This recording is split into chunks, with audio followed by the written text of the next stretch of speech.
Assalamualaikum warahmatullahi wabarakatuh. Bismillahirrahmanirrahim. Alhamdulillahirabbil alamin. Wa bihi nasta'in ala umuri dunya waddin, wassalatu wassalamu ala asyrafil anbiya'i wal mursalin wa ala alihi wa sahbihi wa man sara ala nahjihi bi ihsanin ila yaumiddin, wa ba'd. Hadirin yang Allah muliakan, alhamdulillah kita panjatkan puji dan syukur kita kepada Allah Subhanahu wa taala atas segala nikmat dan karunia yang Allah berikan kepada kita. Sebagaimana salawat dan salam semoga senantiasa tercurahkan kepada Rasulullah Sallallahu Alaihi Wasallam beserta para keluarga, para sahabat dan orang-orang yang istiqomah berjalan di bawah naungan sunnah beliau sampai hari kiamat kelak. Hadirin Allah muliakan, kembali kita bersyukur kepada Allah Subhanahu Wa Taala atas segala karunia yang Allah berikan kepada kita, khususnya perjumpaan kita dengan ilmu, perjumpaan kita dengan firman-firman Allah, kebersamaan kita dengan hadis Nabi Sallallahu Alaihi Wasallam, dua petunjuk arah kehidupan kita di dunia yang isinya adalah musibah menuju musibah, isinya adalah ujian yang satu ke ujian yang berikutnya. Maka kita butuh petunjuk, kita butuh arahan, dan inilah petunjuk terbaik. Dzalikal kitabu la raiba fihi hudal lil muttaqin. Ini adalah kitab yang tidak ada keraguan di dalamnya sebagai petunjuk bagi orang-orang yang bertakwa. Maka bersyukurlah kepada Allah Subhanahu wa taala dan benar-benar hadirkan hati kita ketika kita belajar. Hadirkan hati kita ketika kita duduk di kajian menuntut ilmu, karena secerdas-cerdasnya seseorang kalau hatinya nggak hadir, hatinya nggak dipersiapkan, hatinya nggak dikondisikan, dijaga keikhlasan, dijaga ta'zimnya kepada Allah Subhanahu wa taala. Ta'zim itu memuliakan, ya, memuliakan Allah Subhanahu wa taala, memuliakan ilmu gitu loh. Benar-benar merasakan bahwa sunnah Nabi SAW adalah petunjuk, maka kita nggak akan mendapatkan banyak perubahan dalam kajian-kajian kita. Ulama kita mengatakan seperti Al-Imam Wahab bin Munabbih rahimahullahu ta'ala, diriwayatkan beliau menyampaikan bahwa innal hikmata taskunul qalbal wadi' as-sakin. Jadi innal hikmata taskunul qalbal wadi'a sakina. Al-wadi' itu artinya al-mutmain. Jadi hikmah itu akan tinggal bersama atau akan tinggal di dalam hati yang tenang gitu loh. Al-wadi' as-sakin, hati yang tenang, hati yang baik gitu. Itu kaidah para ulama dulu. Jadi hikmah atau ilmu itu kalau masuk ke dalam diri kita, terus ternyata hati kita ini kotor, hadirin, hati kita ini nggak tenang, itu bisa pergi lagi, dia bisa menguap, nggak mau tinggal di hati yang seperti itu. Makanya bersihkan hati itu penting, dan itulah salah satu tugas para nabi dan rasul. Bukan hanya mengajarkan wahyu, mengajarkan ilmu, tapi juga membersihkan hati manusia. Oleh karena itu semangat belajar itu harus, tapi jangan lupa juga membersihkan hati-hati kita, karena hikmah itu hanya mau tinggal, mau menetap di dalam hati yang tenang, hati yang bersih, hati yang ikhlas, hati yang gak punya kepentingan. Adapun kalau sebaliknya, maka hikmah itu gak mau tinggal. Kalaupun ngerti, itu ngerti sebagai maklumat aja, sebagai wawasan. Adapun secara manfaat, terjadi perubahan, itu tidak, hadirin Allah.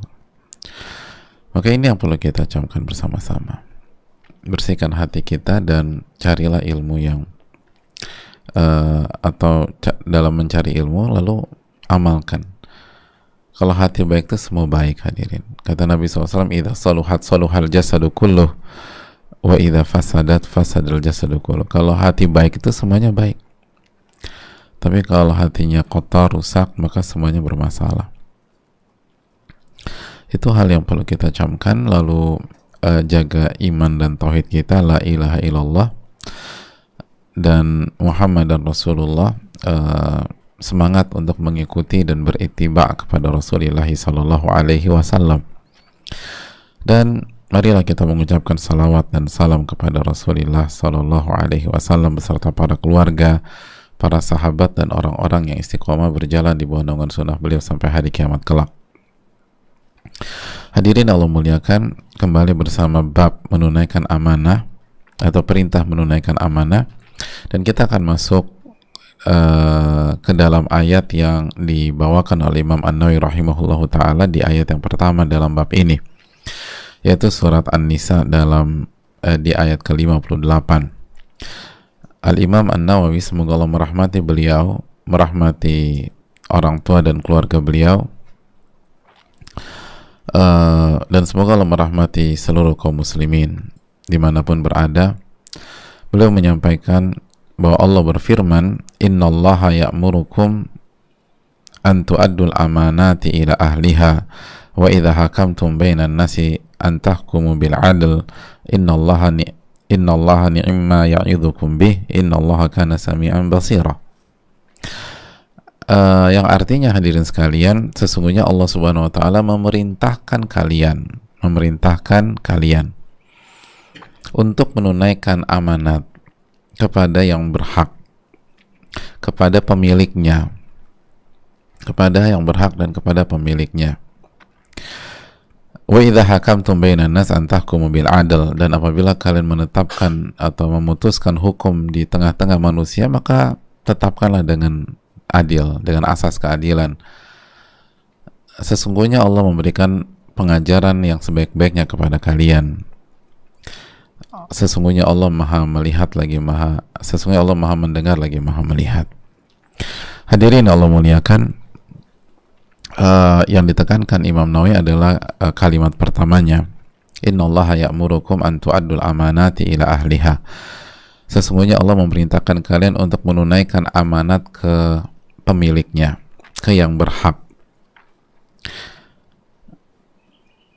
Ini nas, ini redaksi yang tegas, jelas, muhkam, tidak multitafsir, bahwa kita diperintahkan menunaikan amanat kepada pemiliknya atau kepada yang berhak. Pelajaran yang kita bisa petik, hadirin Allah muliakan, bahwa ulama mengatakan ini adalah perintah yang sangat tegas, perintah yang sangat jelas. Bahkan Allah Subhanahu wa taala menggunakan redaksi yang sangat kuat. Kata para ulama, Allah memerintahkan kita dengan uluhiyahnya, langsung namanya Allah yang Allah sebutkan di dalam ayat ini. Allah nggak mengatakan kalian diperintahkan pakai kalimat pasif misalnya, atau saya perintahkan, tapi Allah menggunakan namanya Allah, yang itu berarti Allah perintahkan kita dengan uluhiyahnya. Innallaha ya'murukum an tu'addul amanati ila ahliha. Ini redaksi seperti ini menambah kekuatan, menambah ketegasan dalam sebuah pesan. Itu yang dijelaskan oleh sebagian para ulama tafsir kita, yang menunjukkan bahwa menunaikan amanat adalah harga mati yang tidak bisa ditawar-tawar lagi. Ini adalah kewajiban kita sebagai seorang hamba. Innallaha ya'murukum an tu'addul amanati ila ahliha. Sesungguhnya Allah perintahkan kalian untuk menunaikan amanat ke yang berhak, semua yang berhak, semua pemilik hal tersebut, maka kita harus tunaikan amanat kepada mereka. Itu pelajaran pertama. Redaksinya sangat kuat, hadirin. Redaksinya sangat kuat karena Allah langsung menggunakan namanya.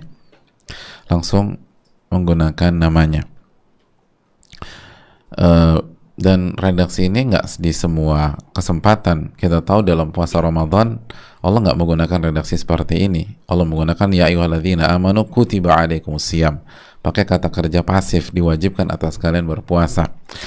Tapi dalam ayat ini innallaha ya'murukum an tu'addul amanati ila ahliha, subjek yang memerintahkan disebutkan secara jelas dan Allah sebutkan namanya dan nama Allah subhanahu wa ta'ala. Itu menunjukkan pesan besar, karena sekali lagi amanat akan mencakup semua hal, maka redaksinya harus redaksi yang sangat kuat sebagaimana redaksi seperti ini. Lalu pelajaran yang kedua, hadirin Allah muliakan, dijelaskan oleh para ulama seperti Al-Imam Ibnu Katsir bahwa perintah ini mencakup seluruh hak-hak Allah dan hak-hak manusia yang harus kita tunaikan. Jadi perintah menunaikan amanat adalah perintah menunaikan amanat yang berkaitan dengan hak Allah dan berkaitan dengan hak manusia. Ini mencakup seluruh amanat yang wajib ditunaikan oleh manusia, dan diawali dengan hak Allah, dan hak yang paling tinggi adalah mentauhidkan Allah subhanahu wa ta'ala, meyakini rububiyah Allah subhanahu wa ta'ala, bahwa Allah pencipta, Allah yang mengatur semua ini, Allah yang memberikan rizki. Kita beriman dengan nama-nama dan sifat-sifat Allah subhanahu wa ta'ala, beriman dengan fi'li min af'alillah, perbuatan-perbuatan Allah tabaraka wa ta'ala. Lalu semua itu kita ungkapkan dengan hanya beribadah kepada Allah subhanahu wa ta'ala. Itu adalah hak Allah yang harus ditunaikan, dan semua ibadah terkandung di dalam perintah ini. Makanya kita seringkali mendengar, kenapa sih aku harus sholat, aku kan baik dengan sesama, aku nggak pernah ganggu orang, aku selalu humble, aku selalu hangat. Bukankah agama itu kebaikan? Inti agama kan kebaikan. Setuju banget, wafaqanallah wa iyyak dalam masalah ini. Tapi perlu kita ingat, bukankah kebaikan yang pertama harus kita persembahkan kepada Allah? Kenapa ketika kita bicara kebaikan yang diingat hanya manusia? Bukankah yang paling berhak kita persembahkan sebuah kebaikan adalah pencipta kita, yang memberikan nyawa kepada kita, memberikan jantung kepada kita, yang memberikan usus kepada kita, paru-paru kepada kita, nafas kepada kita. Kalau kita bisa merasa utang budi kepada dokter yang mengobati kita sehingga yang awalnya hampir lewat lalu kembali pulih dengan taufik Allah subhanahu wa ta'ala, lalu kita merasa punya hutang budi, lalu kita merasa hutang budi dengan orang tua kita yang telah mengandung, melahirkan, merawat, memberikan ASI, terus menyekolahkan sampai kita bisa berdiri dengan kedua kaki kita setelah pertolongan Allah. Lalu kita bisa merasa hutang budi dengan orang yang mengangkat kita sebagai anak asuhnya, tanpa menisbatkan ke dirinya, lalu semua dibiayain, sekolah dibiayain, terus makan dikasih segala macam, terus kita merasa hutang budi dan kita bertekad akan setia dengan orang tersebut, nurut, pokoknya dia minta apapun kita standby. Lalu bagaimana dengan Rabbul Alamin? Bukankah ada amanat yang harus kita tunaikan? Bukankah Allah perintahkan kita untuk mentauhidkannya, tidak melakukan kesyirikan? Bukankah Allah subhanahu wa ta'ala meminta kita hanya beribadah kepadanya subhanahu wa ta'ala? Bukankah Allah meminta kita untuk sholat, untuk berdoa? Lalu Allah berfirman, inna salati wa nusuki wa mahyaya wa mamati lillahi rabbil alamin la syarikalah wa bidzalika umirtu ana awwalul muslimin. Sesungguhnya salatku, sesembelihanku, ibadahku, hidupku dan matiku, aku persembahkan semua kepada Allah. La syarikalah, tidak ada kesyirikan di sana, hanya kepada Allah subhanahu wa ta'ala. Wa bidzalika umirtu, dan itu yang diperintahkan kepadaku, dan aku orang yang pertama kali menyerah kepada Allah tabaraka wa ta'ala. Jadi semua harus kita tunaikan, dan itu hak Allah tabaraka wa ta'ala. Tentang puasa, tentang zakat, memang secara kasat mata kasat mata, secara tangible, mungkin kita nggak mendolimi orang lain, kita nggak ganggu orang lain, kita baik sama mereka. Tapi hadirin Allah muliakan, bukankah seorang anak yang baik dengan teman-teman kelasnya, yang baik dengan kakak kelasnya, yang baik dengan adik kelasnya, yang baik dengan ibu kantin, yang baik dengan orang-orang TU, yang baik dengan gurunya, tapi dia ngebantah ayah dan ibunya, dia ngelawan ayah dan ibunya, kita semua sepakat dia bukan anak yang baik. Padahal masalahnya cuma satu sama ayah dan ibunya, tapi karena ayah dan ibunya yang mengandung dia, melahirkan dia, merawat dia, memberikan ASI, lalu menyekolahkan, mau dia baik sama satu sekolah, tapi kalau dia ngelawan orang tua, kita katakan dia bukan anak yang baik, dia anak yang durhaka.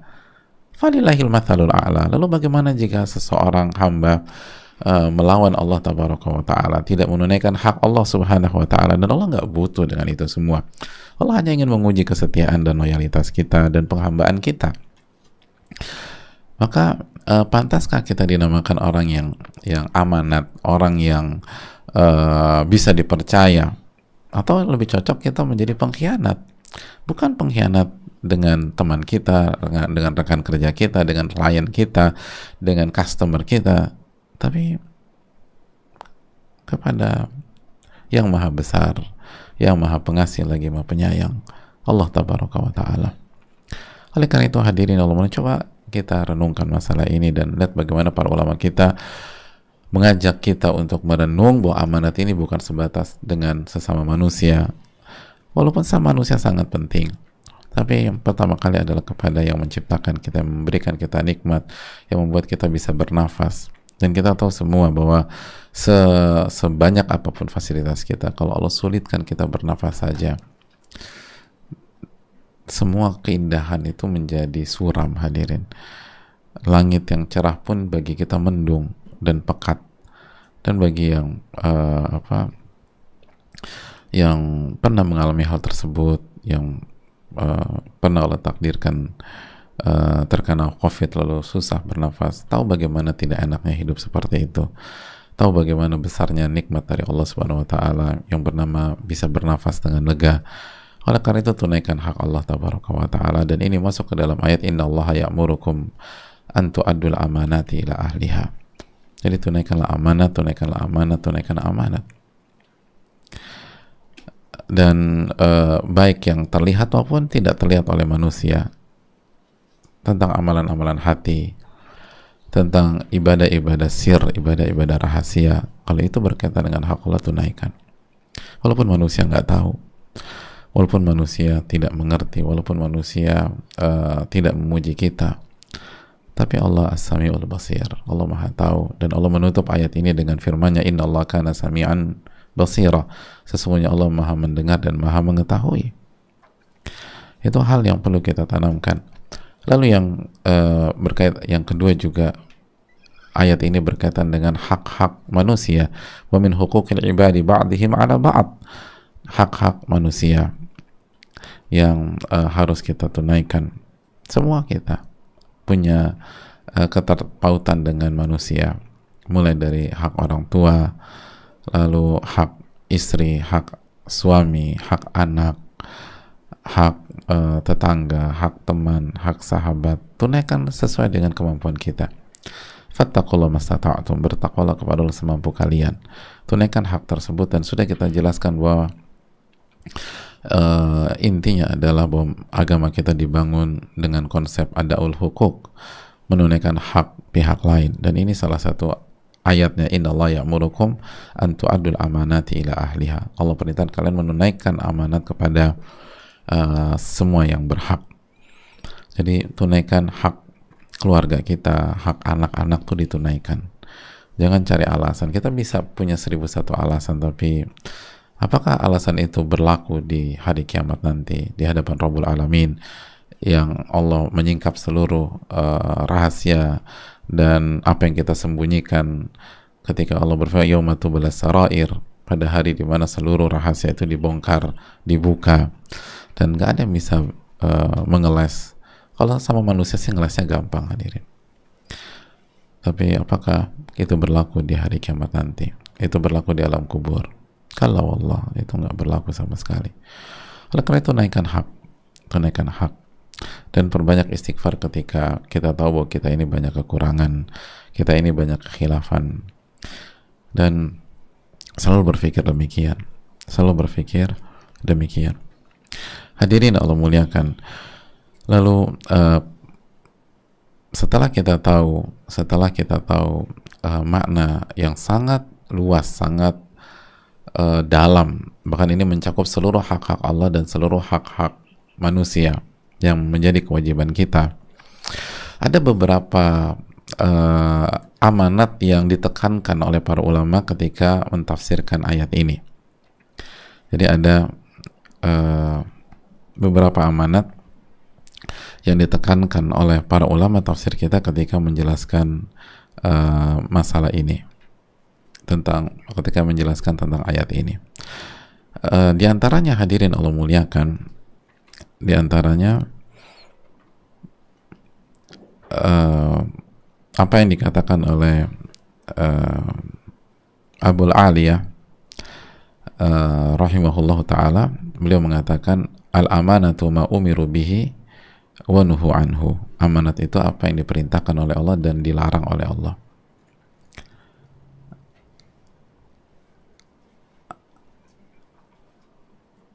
Amanat itu yang diperintahkan oleh dan dilarang oleh Allah. Ini penekanan biar kita tahu, ini keterangan para ulama klasik kita.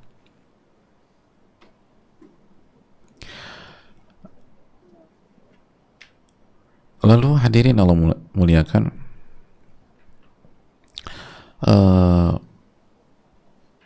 begitu juga sebagian ulama yang lain menjelaskan bahwa menunaikan amanat itu juga untuk orang yang baik dan orang yang fajir, yang fasik, gitu loh. Kata Abdullah bin Abbas, hiya mubahamah lil birri wal fajir. Kata Abdullah bin Abbas, amanat itu mubahamah,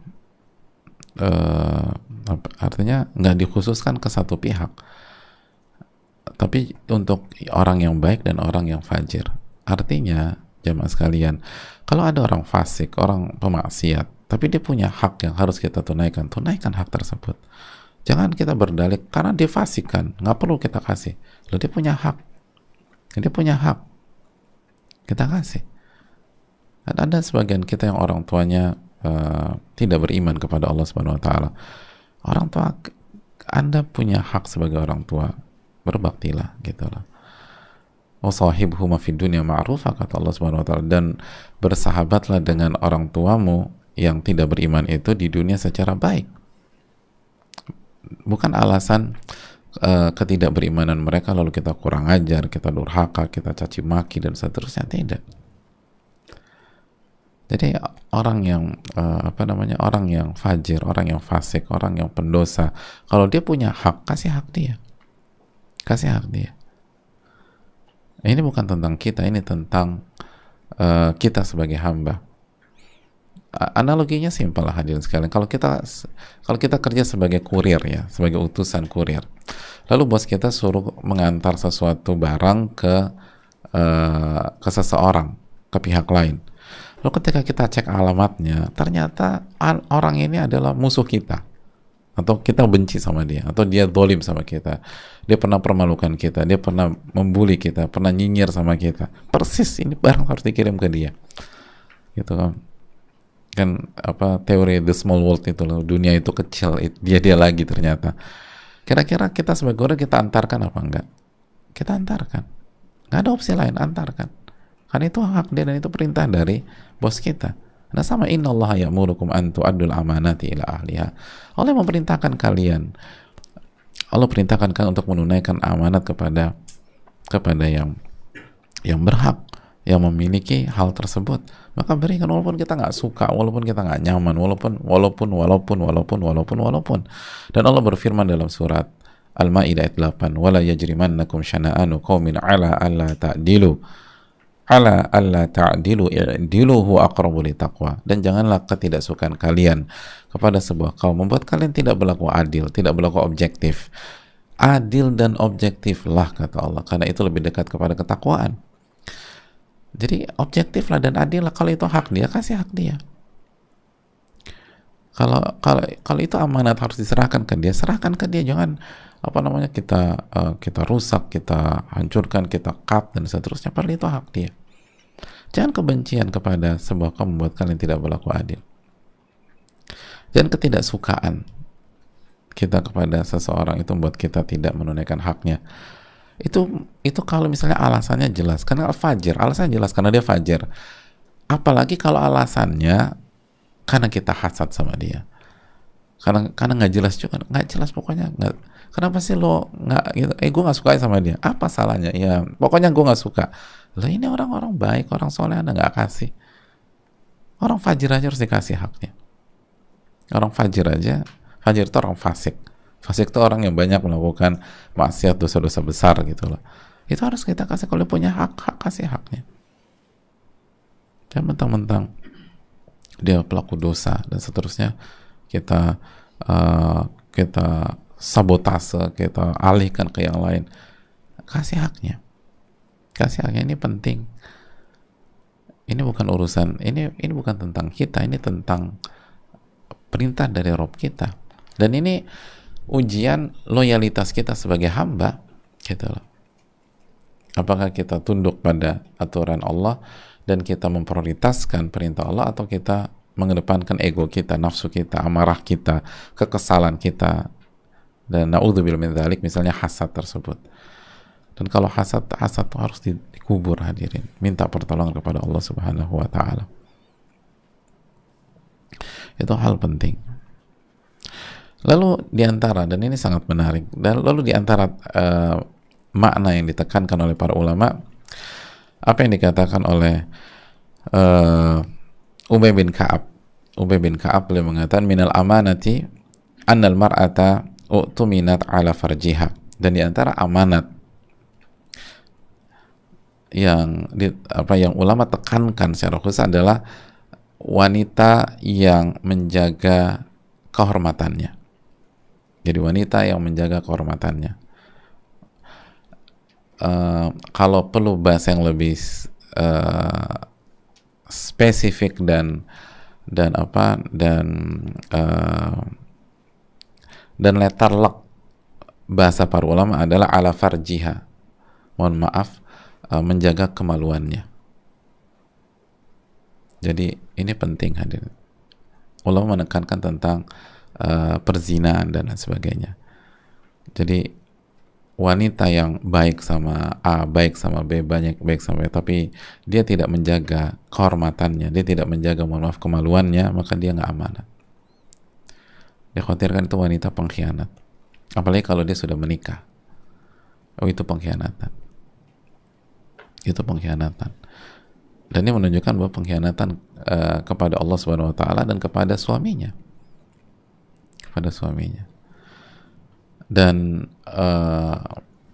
masalah mungkin miskomunikasi dengan suami, atau ketidaknyamanan dengan suami, atau ada masalah sesuatu dan seterusnya, bukan justifikasi untuk melakukan perzinaan, bukan justifikasi melakukan perselingkuhan, bukan alasan untuk tidak menjaga kehormatan dan kemaluan. Walaupun mungkin suami kita dingin, atau suami kita nggak ini dan seterusnya, itu bukan alasan. Dia harus jaga kemaluan. Kalau nggak dia berkhianat. Dan termasuk juga wanita yang single. Dia harus jaga hal tersebut. Dia harus jaga kehormatannya. Ini ditekankan para ulama. Padahal kita tahu amanah itu mencakup semua hal, semua kewajiban mencakup. Tapi kenapa ini ditekankan? Dan yang menekankan bukan dari sosok yang biasa-biasa saja. Yang menekankan kalian adalah Ubay bin Ka'ab, sosok besar, ahli Al-Quran. Ubay bin Ka'ab, minal amanati annal mar'a tuminat ala farjiha. Dan diantara amanat, wanita itu harus menjaga kehormatannya, atau harus menjaga amanat yang merupakan kemaluannya. Jadi tubuh wanita itu amanat. Jadi mulai sekarang jangan lagi berpikir, ini kan tubuh gua, ya terserah gua dong. Enggak, bukan tubuh Anda ini. Ini tubuh Anda tuh amanat. Apalagi kalau Allah kasih kecantikan kepada Anda. Itu amanat besar. Amanat besar. Dan Allah akan tanya tentang tubuh kita. Allah akan tanya tentang paras kita. Allah akan tanya tentang kecantikan kita. Allah akan tanya dengan jaga hal tersebut. Jaga hal tersebut. Ini bukan hal simpel. Buktinya kalau Allah kasih penyakit, mohon maaf, kekemaluan seseorang, dia nggak sendiri nggak bisa cegah. Dia nggak bisa nolak kok. Yang jelas ini bukan punya dia. Dan dia nggak punya kekuasaan tentang hal itu. Tapi hawa nafsu lah yang mengajak tersebut. Bisa nggak dipertahankan? Nggak bisa. Allah kasih kanker serviks misalnya, bisa ditolak? Nggak bisa. Oleh karena itu hadirin Allah muliakan, nggak bisa ditolak. Allah takdirkan seorang wanita kena kista misalnya, emang bisa ditolak? Nggak bisa. Oh, bukan punya dia. Oleh karena itu harus dijaga. Harusnya semua wanita ditekankan masalah ini, dijaga. Dan ini secara mafhum juga mengarah kepada laki-laki tentu saja. Secara mafhum tafsir ini, karena wanita butuh pasangan. Jadi bagi laki-laki juga jaga kemaluan, jaga kehormatan. Tapi kenapa wanita ditekankan? Karena kehormatan bagi wanita itu lebih sakral tentu saja. Karena wanita itu mulia, dimuliakan oleh Allah Subhanahu wa taala. Wanita itu benar-benar dijaga di dalam agama kita, dijaga, dimuliakan. Pokoknya harus wanita itu bukan barang yang bisa dipakai A, pakai B, pakai C dan seterusnya. Nggak bisa. Oleh karena itu para ulama kita meminta juga agar para wanita itu sadar mereka tuh dimuliakan, mereka tuh ditinggikan, mereka itu sangat mewah di dalam agama kita. Nggak bisa dinilai dengan angka, nggak bisa di booking, nggak bisa di segala macam, nggak bisa didapatkan hanya dengan janji-janji dan seterusnya, nggak bisa didapatkan hanya dengan hubungan semalam atau beberapa jam, nggak bisa. Maka tolong para wanita ini sadar bahwa tubuhnya itu amanat yang sangat mahal dan akan ditanya oleh Allah Tabaraka wa Ta'ala. Anal mar'ata utuminat ala farjiha. Dan nggak bisa dikatakan ini kan tubuh aku nggak bisa. Itu hawa nafsu. Apa yang terjadi di tubuh kita nggak bisa tolak kok. Siapa wanita yang bisa nolak kalau ditakdirkan ada kanker dalam payudaranya? Nggak bisa. Tapi itu hawa nafsu yang harus dihilangkan. Hawa nafsu yang harus dihilangkan agar sesuai dengan porsi. Itu maksudnya. Hawa nafsu penting. Orang kalau tidak punya hawa nafsu, dia bisa jadi nggak menikah atau dia tidak punya keturunan. Tapi dihilangkan yang melampaui batas itu loh. Itu maksudnya. Dan minta pertolongan kepada Allah. Dan bagi para suami, bagi para ayah dan seterusnya, tanamkan masalah kehormatan ini kepada istri kita, kepada adik kita, kepada anak kita, kepada keponakan kita. Perempuan-perempuan harus jaga izzah, harus jaga kehormatannya. Dan sampaikan bahwa ini adalah pemuliaan terhadap mereka. Ini bentuk sayangnya Allah Subhanahu wa Ta'ala kepada wanita, bentuk sayangnya Rasulullah SAW kepada wanita, bentuk sayangnya kita laki-laki kepada wanita, bukan dengan merendahkan. Nggak bisa mereka digitukan. Dan namun pada akhirnya wanita harus memilih, dia mau dimuliakan atau dia mau direndahkan. Dan setiap orang bertanggung jawab di atas pilihannya masing-masing. Jadi ini hal yang perlu kita tanamkan. Masalah ini ditekankan oleh para ulama dan bisa dicek dalam tafsir Ibnu Katsir dan sebagian tafsir yang lain. Di antara amanah adalah wanita menjaga kehormatannya, menjaga tubuhnya, menjaga kemaluannya. Itu yang perlu ditanamkan. Dan semua harus berpikir tentang masalah ini karena kita nggak ingin seorang wanita itu dinilai murah oleh pihak-pihak yang tidak amanat juga, tidak amanat juga. Dan ingat, jangan sampai udah dia atau orang terus melakukan dosa lalu dicap pengkhianat lagi. Cap pengkhianat itu menyakitkan loh hadirin, sangat menyakitkan, menyakitkan. Ingat, tubuh kita amanat, tubuh kita amanat. Hadirin yang Allah muliakan, di antara amanat yang ditekankan di keterangan para ulama kita ketika menjelaskan ayat ini adalah apa yang dijelaskan oleh Abdullah bin Abbas. Dan ini lagi-lagi tentang wanita. Masya Allah, wanita ini. Abdullah bin Abbas mengatakan, yadkhulu fihi wa'dhu sultanin nisa'a. Yadkhulu fihi wa'dhu sultanin nisa'a. Masuk ke dalam ayat ini, innallaha ya'murukum an tu'addul amanati ila ahliha. Masuk ke dalam ayat ini adalah wa'dhu sultanin nisa'a. Ketika pemimpin memberikan nasihat kepada wanita. Pemimpin memberikan nasihat kepada wanita, khususnya Yaumul Id, hari Id, ketika khutbah. Kita tahu Nabi SAW memberikan nasihat khusus bagi para wanita. Jadi hadirin Allah muliakan, Masya Allah ini hadirin, wanita itu benar-benar diperhatikan oleh Allah Subhanahu wa Ta'ala dan Rasulnya SAW dan para ulama kita. Jadi wanita itu harus dinasihati. Mereka punya hak untuk dinasihati, mereka punya hak untuk dibimbing, mereka punya hak untuk dituntun, mereka punya hak untuk diarahkan, mereka punya hak untuk dijaga, mereka punya hak untuk dilindungi, dilindungi fisiknya, dilindungi perasaannya, dilindungi hatinya, dilindungi kehormatannya, dilindungi jiwanya. Karena kalau wanita nggak dinasihati bisa goncang.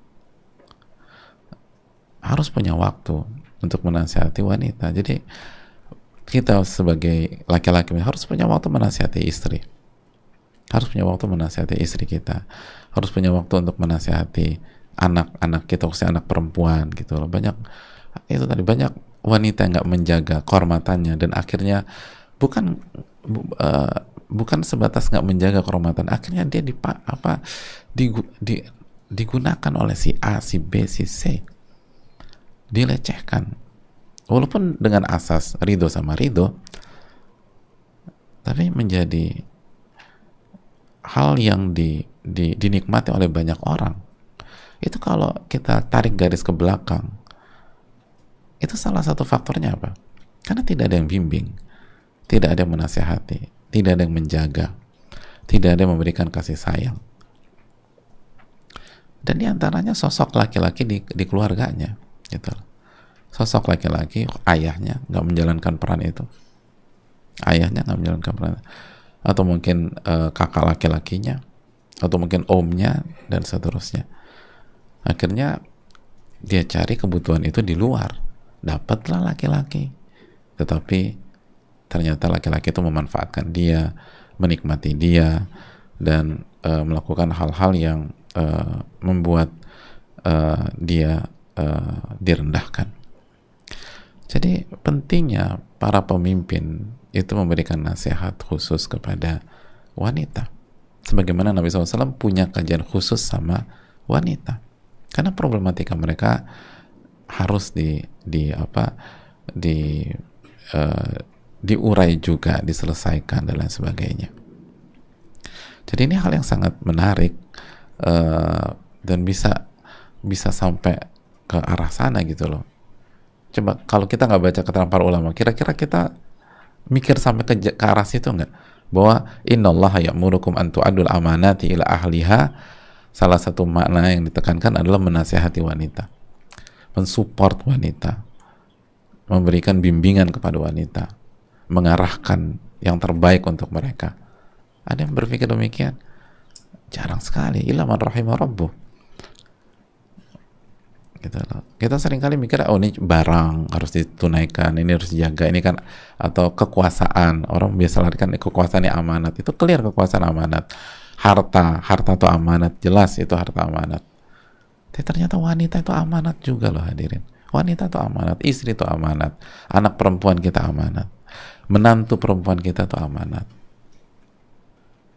adik perempuan kita amanat, kakak perempuan kita itu amanat. Ternyata wanita itu amanat, ibu itu amanat, ibu gitu loh. Apalagi kalau kita udah beranjak dewasa, ibu kita tidak muda lagi, sudah mulai masuk ke usia tua, itu amanat yang besar. Ya, dan salah satunya harus dimulai dengan memberikan masukan, memberikan arahan, memberikan motivasi, memberikan spirit, memberikan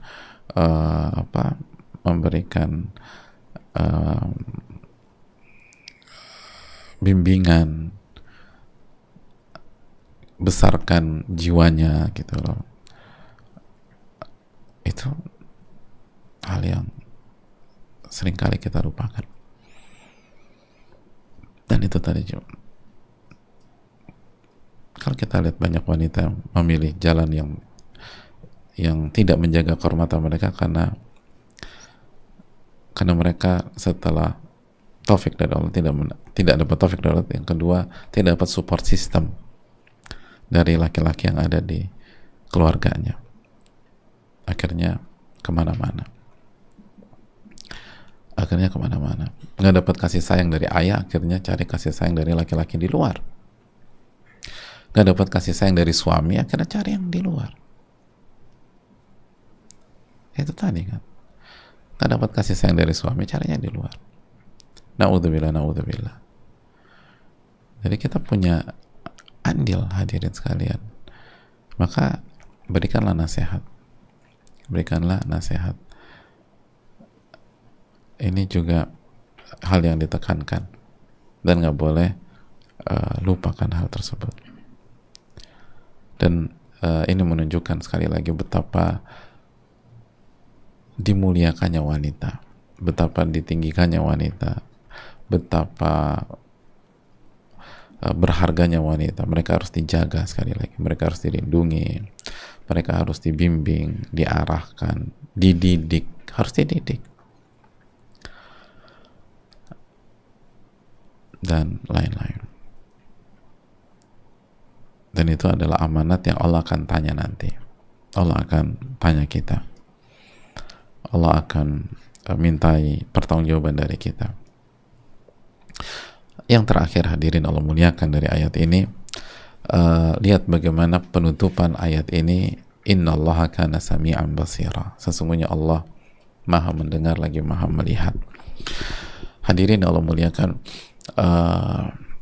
pesan besar bagi kita bahwa kita nggak akan bisa menjalankan amanat yang Allah berikan dan menunaikan amanat tersebut kecuali hal tersebut dibangun di atas iman kita kepada nama-nama dan sifat-sifat Allah, dibangun di atas tauhid kita, dibangun di atas keyakinan kita dengan nama-nama dan sifat-sifat Allah tersebut, khususnya Sami'an Basira. Wa Allah maha mendengar apa yang kita ucapkan. Allah maha mendengar apa yang kita ucapkan, dan Allah maha melihat segala perbuatan-perbuatan kita, baik yang zahir maupun batin. Mungkin kita bisa kecoh orang lain, di depannya kita manis, lalu di belakangnya kita kerjain dia, kita tidak tunaikan hak dia, kita ambil haknya, ambil yang dia miliki, tapi kita nggak bisa mengecoh Allah Subhanahu wa Ta'ala. Innallaha kana sami'an basira.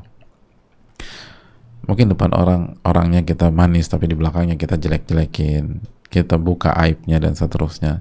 Mungkin orang itu nggak tahu bahwa haknya sebagai seorang muslim, sebagai seorang sahabat, sebagai seorang teman, Bahkan sebagai seorang suami atau sebagai seorang istri harus dijaga nama baiknya atau karakternya.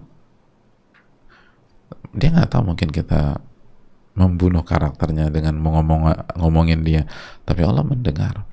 Innallaha kana sami'an basira. Allah mendengar hadirin, dan Allah akan minta pertanggungjawaban kita. Nggak ada yang lebih bagus daripada ini. Bahkan CCTV pun bisa dikecoh oleh banyak orang. Ada beberapa titik sudut di ruangan itu yang nggak bisa uh, di ditangkap oleh CCTV di banyak tempat secara umum, kecuali kalau seluruh ruangan itu isinya CCTV semua. Tapi kalau mati lampu juga repot juga. Tapi ya'lamu kha'inatal a'yun wa ma tukhfis sudur. Allah berfirman, Allah mengetahui pengkhianatan mata dan apa yang disembunyikan di dalam hati. Allah Maha melihat. Nggak ada gunanya kita main belakang, nggak ada gunanya kita sembunyi-sembunyi, apalagi terang-terangan dalam menelantarkan amanah tersebut. Allah Maha mendengar dan Maha mengetahui. Nggak ada alasan, nggak ada gunanya alasan, excuse, terus cari pembenaran, justifikasi, tabrirat, nggak ada gunanya. Allah Maha mengetahui, Maha mendengar. Makanya kan dikatakan orang-orang besar tuh nggak punya alasan. Ya kalau salah, salah aja. Adapun ini itu, ya manusia bisa dikondisikan seringkali. Apalagi banyak manusia yang baik-baik sama kita. Tapi bagaimana dengan Malik Yaumiddin? Bagaimana dengan Rabbul Alamin? Bagaimana dengan Syadidul Iqab yang maha pedih siksanya? Bagaimana dengan Sami'ul Basir? Coba kita renungkan. Kita yang gak amanat dengan kekuasaan kita yang gak amanat dengan harta yang Allah kasih, kita yang gak amanat dengan kehormatan kita sebagai wanita yang gak jaga kehormatan kita, gak jaga tubuh kita yang laki-laki yang tidak membimbing wanita yang ada di keluarga kita, yang menjadi tanggung jawab kita, gak mengarahkan, gak mensupport mereka. Allah Maha tahu, Allah Maha mendengar, Allah Maha melihat. Akan jadi bumerang nanti, akan jadi bumerang cepat atau lambat, kecuali kita tutup dengan istighfar dan taubat kepada Rabbul Alamin. Dan ini hal yang perlu dan terus perlu kita tanamkan. Dan inilah fungsinya kita belajar agama, fungsinya kita ngajar ya dusolin, biar kita sadar bahwa amanatnya banyak. Jadi nggak ada waktu lagi untuk santai, untuk untuk bingung weekend ini ngapain aja ya, kok bingung gitu loh. Kita tuh harusnya gimana caranya beli waktu gitu loh, biar nggak 24 jam bisa jadi 25 jam, 27 jam, 30 jam. PR kita banyak banget, istilahnya gitulah kira-kira. Makanya kok bisa, aku nih bingung, weekend ini nggak ada kerjaan. Kok nggak ada kerjaan itu loh? Kerjaan kita banyak banget. Beda kan nggak ada kerjaan dan nggak tahu harus mengerjakan apa. Nah kalau nggak tahu kita harus ngapain, itulah pentingnya belajar. Itulah pentingnya belajar. PR-nya banyak dan banyak kita menelantarkan bertahun-tahun dan akhirnya PR-nya numpuk. PR-nya numpuk. Harus segera. Amanat banyak, amanat banyak, amanat sangat banyak. Jadi minta pertolongan kepada Allah dan yakinlah Allah Maha melihat dan Maha mendengar. Lalu ihris ala ma yanfa'uk wasta'in billah wa la ta'jiz. Bersungguh-sungguhlah mengerjakan apa yang bermanfaat bagi Anda, minta pertolongan kepada Allah dan jangan lemah. Ini yang bisa disampaikan, jazakallahu khairan. Semoga bermanfaat. Dan kita buka mungkin 1-2 pertanyaan. Wassalamualaikum warahmatullahi wabarakatuh. Ada pertanyaan?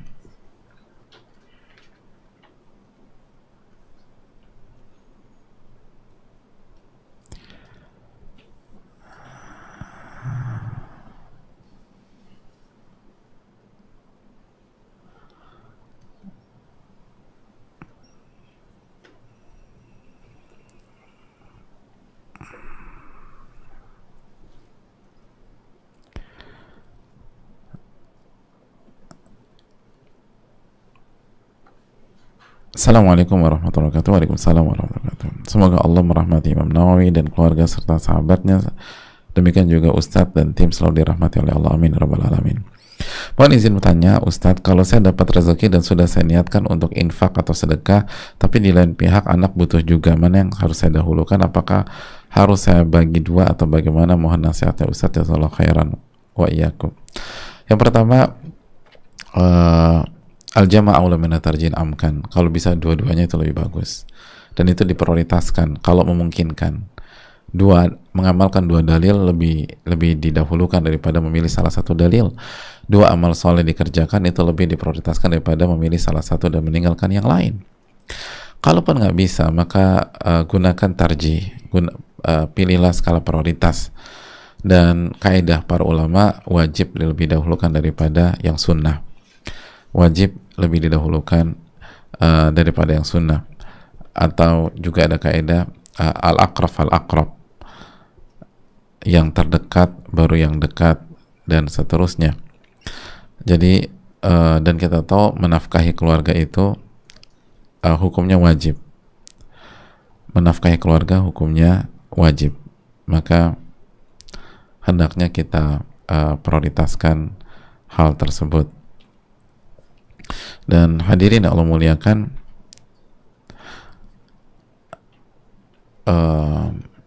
Nabi kita juga selalu bersabda, mulailah dari yang terdekat, lalu dekat, lalu jauh.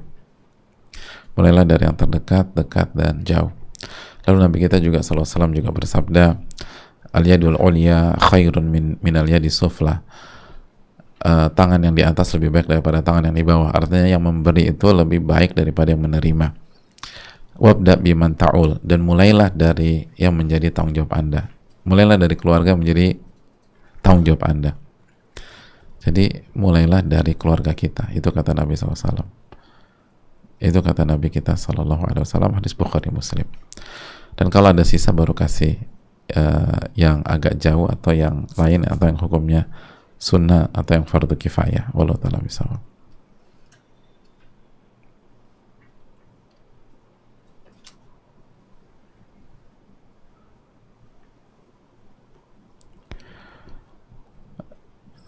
Assalamualaikum warahmatullahi wabarakatuh. Waalaikumsalam warahmatullahi wabarakatuh. Semoga Imam Nawawi beserta keluarga selalu dirahmati Allah. Amin ya rabbal alamin. Dan Ustadz dan kaum muslim dimanapun berada mendapat keberkahan selalu dari Allah. Amin ya rabbal alamin. Ya.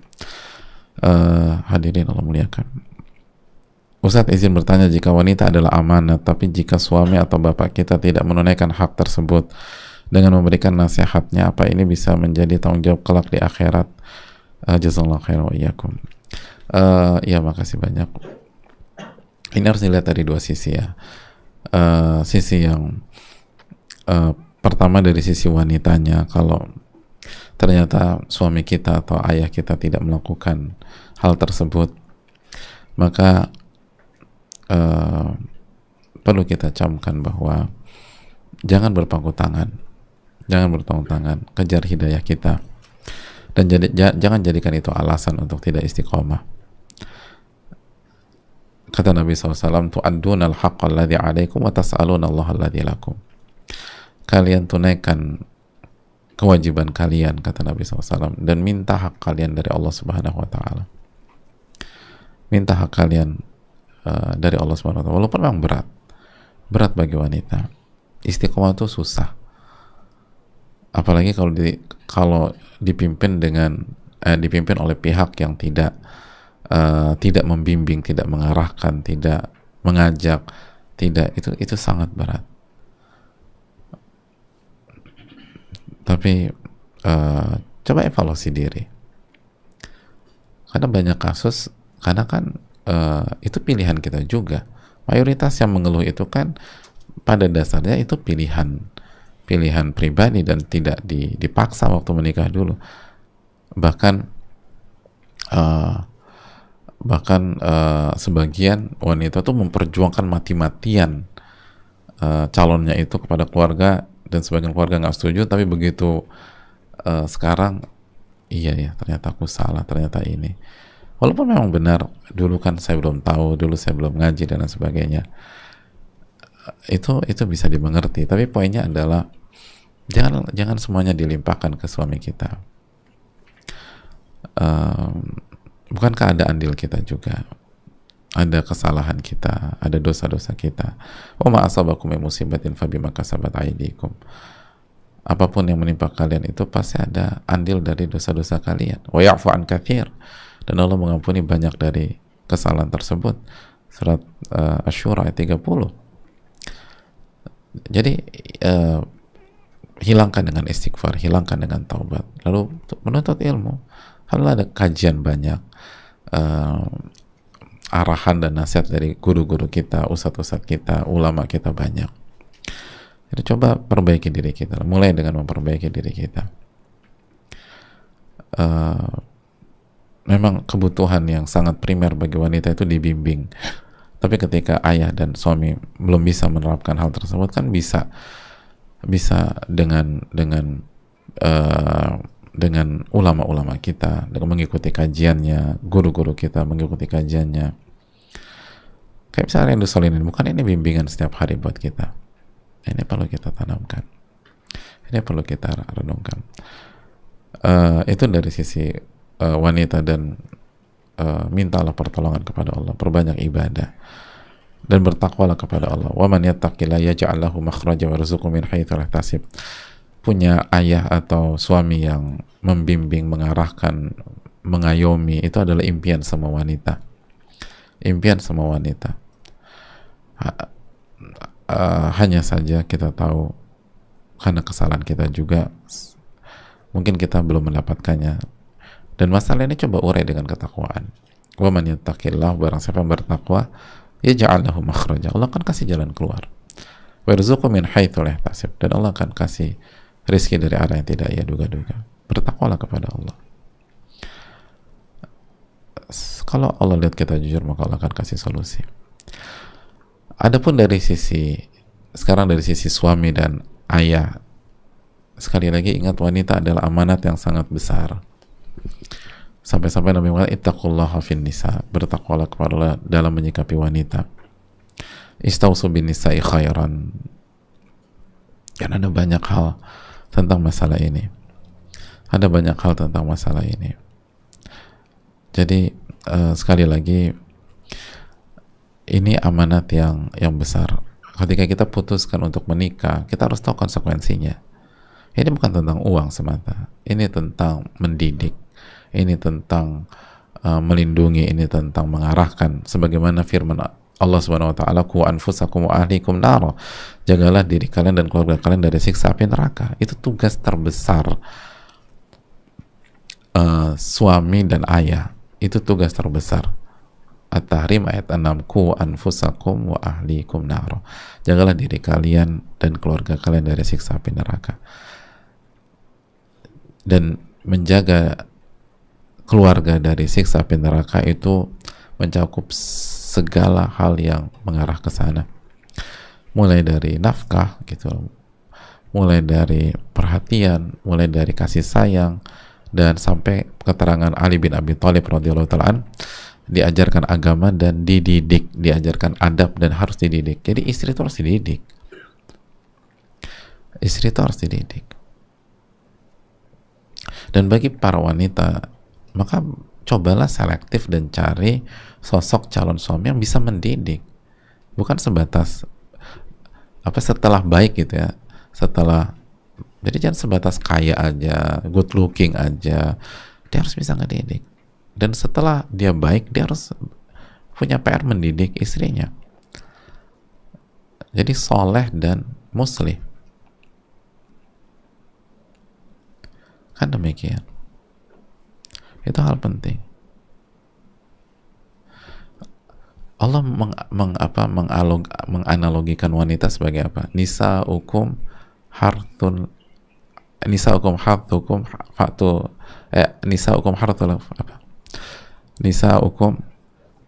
lakum fa'tu harthakum anna syi'tum. Istri kalian tuh ladang bagi kalian. Jadi kalau ladang, berarti pasangannya siapa? Petani yang handal, yang bisa ngelola tuh ladang. Jadi gimana caranya ladang tuh dari tanah apa, tanah kosong itu jadi kebun yang panen, jadi sawah yang bisa menghasilkan padi, apa, beras yang berkualitas bagus. Itu sebenarnya PR kita sebagai laki-laki ketika mau menikah. Kita udah ngerti belum gitu? Kita sudah mengerti atau belum hal-hal kayak begitu? Jangan aku tuh pengen seneng-seneng, pengen segala macam gitu, yang penting dihalalkan dulu deh.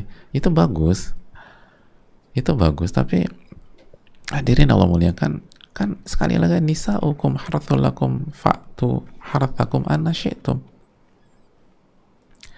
Nisaukum, wanita kalian, istri kalian itu harthul lakum, itu ibarat ladang. Nah, kalau istri kita ladang, ya kita petaninya, hadirin. Kita yang ngelola tuh ladang. Kita ngelola dari nol gitu, dari blank, dari cuman tanah, gimana kita cangkul, kita gemburkan, gimana terus cari bibit yang bagus buat ladang itu, terus disiram, terus segala macam sampai panen. Itu yang jadi masalah. Nah, seringkali kan kita laki-laki ini nuntutnya udah panen aja gitu loh. Pokoknya cari yang udah panen, cari yang udah bisa panen.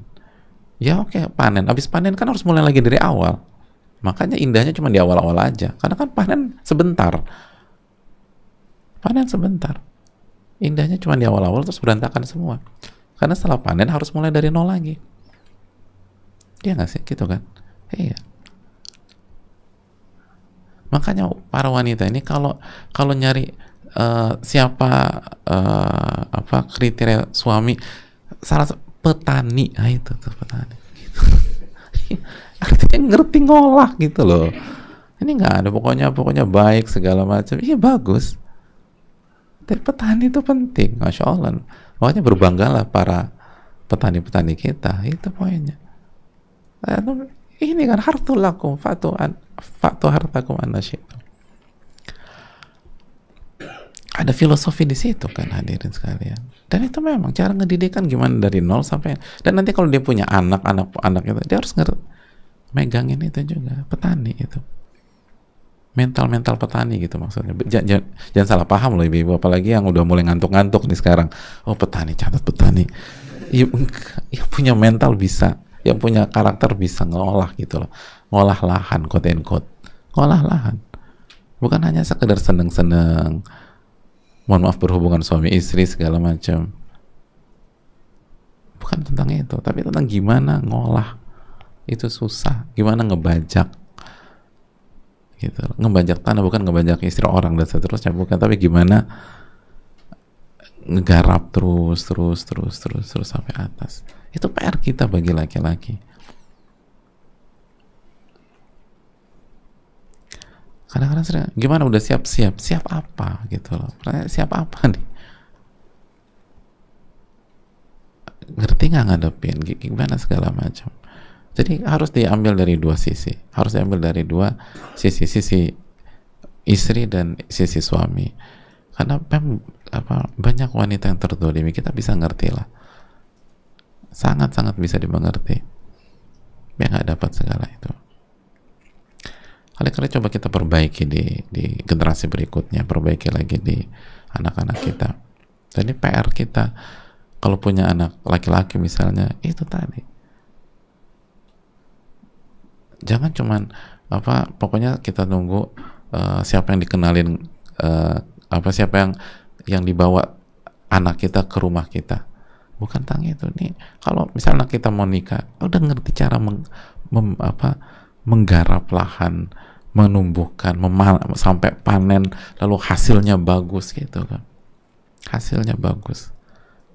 Ngerti cara mupuk apa enggak, menggemburkan tanah, cari bibit yang oke, sampai yang tanah lahan kosong itu jadi perkebunan yang produktif. Itu harusnya.